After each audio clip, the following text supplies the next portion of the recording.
3:30 থেকে 4:30 অনুমান এই টাইমে এজিএমসি অ্যান্ড জিবিপি হসপিটাল থেকে একটা ল্যাপটপ অফিস রুম থেকে চুরি হয়ে যায়। এই বিষয়ে আমাদের কাছে একটা রিটার্ন কমপ্লেন আসলে আমরা একটা কেস রেজিস্টার করি।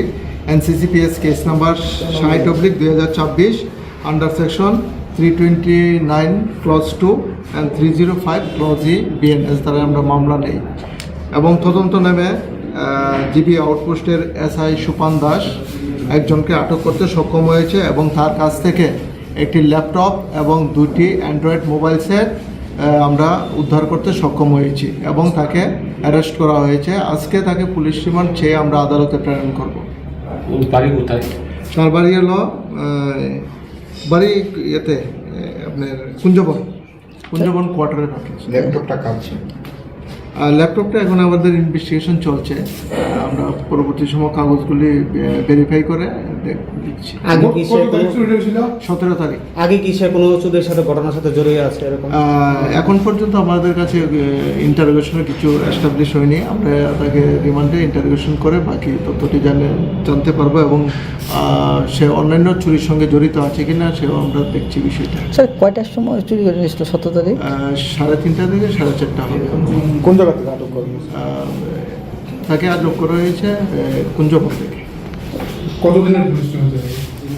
পুলিশ রিমান্ড আমরা তারিখ 3:30 থেকে 4:30 অনুমান এই টাইমে এজিএমসি অ্যান্ড জিবিপি হসপিটাল থেকে একটা ল্যাপটপ অফিস রুম থেকে চুরি হয়ে যায়। এই বিষয়ে আমাদের কাছে একটা রিটার্ন কমপ্লেন আসলে আমরা একটা কেস রেজিস্টার করি।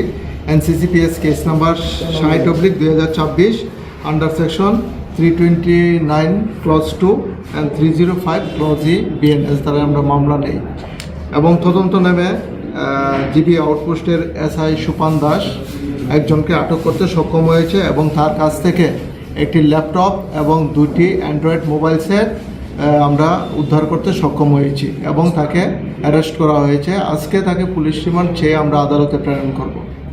বাড়ি কোথায়? তার বাড়ি হলো বাড়ি ইয়েতে আপনার কুঞ্জবন কোয়ার্টারে থাকে। ল্যাপটপটা কাঁপছে। ল্যাপটপটা এখন আমাদের ইনভেস্টিগেশন চলছে। আমরা পরবর্তী সময় কাগজগুলি ভেরিফাই করে দিচ্ছি। আগে কি সে 17